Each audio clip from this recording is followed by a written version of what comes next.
Selamat siang Pak Tanto. Kira-kira menurut Anda sebagai pedagang pengembang pembelajaran ini, apa saja yang menjadi permasalahan di bidang pembelajaran di masa corona COVID sekarang? Terima kasih Pak Sutanto, sahabat saya di PTP LPMP Bengkulu. Jadi kita di masa pandemi COVID ini, yang saat ini belumlah kita katakan berakhir, bahkan sesuai dengan data saat ini memang kondisinya malah kalau kita lihat tren positif COVID itu malah bertambah, khususnya untuk di Bengkulu. Oleh karena itu mungkin pada saat ini pembelajaran di sekolah-sekolah masih menerapkan protokol kesehatan. Bahkan untuk daerah-daerah oranye dan daerah-daerah yang merah itu masih dilarang untuk kegiatan proses pembelajaran tatap muka secara langsung. Nah, mungkin ini kondisi yang perlu diperhatikan oleh guru-guru dimanapun berada ataupun siswa kita, bahwa sekali lagi pembelajaran kita walaupun dalam kondisi jarak jauh itu mesti tetap berjalan, mesti tetap semangat dan tetap aktif. Nah, ini yang mungkin menjadi permasalahan kita itu, bagaimana cara mengaktifkan itu. Mungkin itu yang mungkin perlu kita diskusikan dalam beberapa menit saat ini. Menurut informasi yang kita dengar secara awam, guru ataupun siswa sering mengalami kendala dalam melaksanakan pembelajaran secara daring, baik itu internetnya atau yang lainnya. Kira-kira solusi mengatasi hal yang demikian itu menurut Pak Mansur gimana? Jadi kalau kita dengar keluhan-keluhan beberapa orang tua ya, terutama ya yang di rumah, yang kemudian mereka selama ini bukan profesinya sebagai guru, kita perhatikan, namun dalam tanda kutip dipaksa untuk membimbing anak-anaknya seolah-olah menjadi guru untuk memahami materi pembelajaran. Nah, kendala yang bagaimana disampaikan oleh Pak Tanto tadi, itu salah satunya adalah jaringan ya dan fasilitas. Nah, guru itu tidak bisa memaksakan suatu metode dan pembelajaran yang kemudian ternyata orang tua dan siswa itu ternyata fasilitas dan kemampuannya serta kompetensinya tidak memenuhi itu. Oleh karena itu kita mesti membicarakan dengan orang tua mana yang terbaik. Ketika misalnya orang tuanya tidak sanggup daring secara full, maka bagaimana guru itu mensiasati di beberapa tempat yang saya perhatikan, misalnya kunjungan, ya, guru berkunjung ke rumah, atau misalnya membuat modul yang berdasarkan kreativitas guru dengan guru-guru yang lain, sehingga siswa itu tetap bisa belajar di rumah. Jadi kalau modul itu kan kalau kita baca referensinya adalah bagaimana membuat anak itu belajar secara mandiri yang kemudian bisa dibimbing oleh orang tuanya. Nah, untuk online itu mungkin sekali seminggu seperti itu, atau mungkin kita lewat SMS kalau misalnya memang kuotanya tidak begitu banyak, atau mungkin minimal lewat grup WA. Nah, kita sampaikan tugas-tugas yang mesti dilakukan oleh siswa supaya pembelajaran itu tetap terjadi walaupun dengan kendala-kendala yang kita rasakan pada saat ini, seperti itu.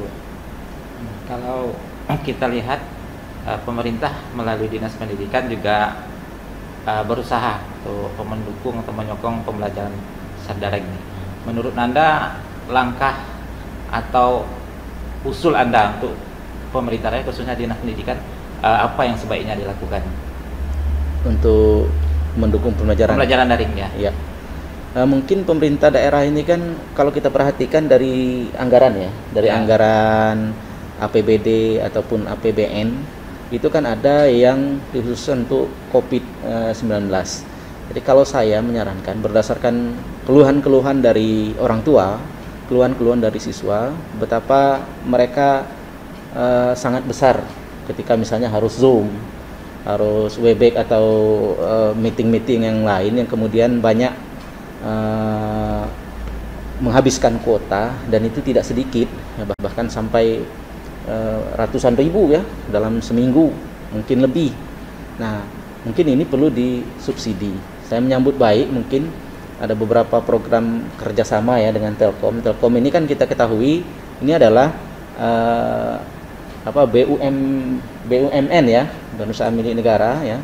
Jadi sudah ada kerjasama di situ ya, misalnya kuota-kuota yang sifatnya untuk pembelajaran ya, tapi bukan untuk media sosial, untuk pembelajaran itu ada yang murah. Kemudian ada juga program dari kementerian ya, kalau kita perhatikan untuk mendukung supaya siswa itu tidak begitu terkendala di kuota internet utamanya seperti itu. Nah, kemudian memang guru dan dinas pendidikan itu termasuk Pemda di dalamnya mesti mencari terobosan-terobosan juga, artinya terus mengevaluasi di mana yang misalnya memang terkendala pembelajaran tidak begitu aktif. Nah, ini yang perlu disupport lebih.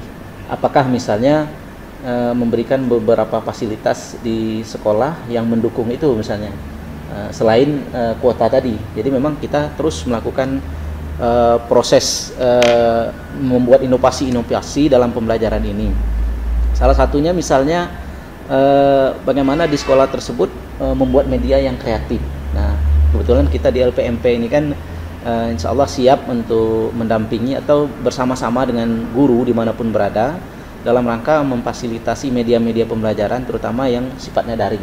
Contohnya misalnya media video, kemudian misalnya buku-buku digital, komik ya, kemudian media-media yang menarik yang lain, misalnya game ya. Kalau di bahasa Inggris itu ada misalnya kayak game-game Scrabble dan seterusnya. Jadi kita mempunyai beberapa pilihan media yang kemudian ibu-ibu bapak guru bisa menggunakan kepada siswanya. Artinya kita saling berdiskusi dan bekerja sama sehingga kita melahirkan suatu media yang bisa dimanfaatkan di masa pandemi Covid ini. Nah, seperti itu yang penting. Dan kemudian kami membaca beberapa artikel dan baca penelitian bahwa metode yang kita gunakan atau teknik pembelajaran di rumah itu juga harus memilih yang tepat. Jangan sampai nanti pembelajarannya tidak tepat. Artinya kita di Zoom itu tidak mengajar langsung. Ya, kita berikan dulu media-medianya, apakah video. Dan video itu tidak mesti membuat. Jadi kita sudah ada linknya, ada di YouTube ya, di channel-channel pendidikan, ada di Rumah Belajar, sehingga kita bisa menggunakan itu dan guru serta siswa bisa memanfaatkannya secara gratis ya. Jadi kita membagikan link, siswa menonton, kemudian nanti seberapapun kemampuan dia menyerap dari nonton media tersebut nanti kita diskusikan sehingga guru bisa melengkapi pemahaman siswa yang belum begitu paham dari media yang sudah mereka pelajari di rumah. Gitu. Oke, terima kasih Pak Hanif yang telah memberikan pencerahan bagi kita, memberikan informasi-informasi penting bagi kita. Demikianlah guys, bincang-bincang kita siang ini, bincang-bincang PTP kita siang ini. Kita sambung lagi untuk episode berikutnya. Selamat siang. Assalamualaikum warahmatullahi wabarakatuh.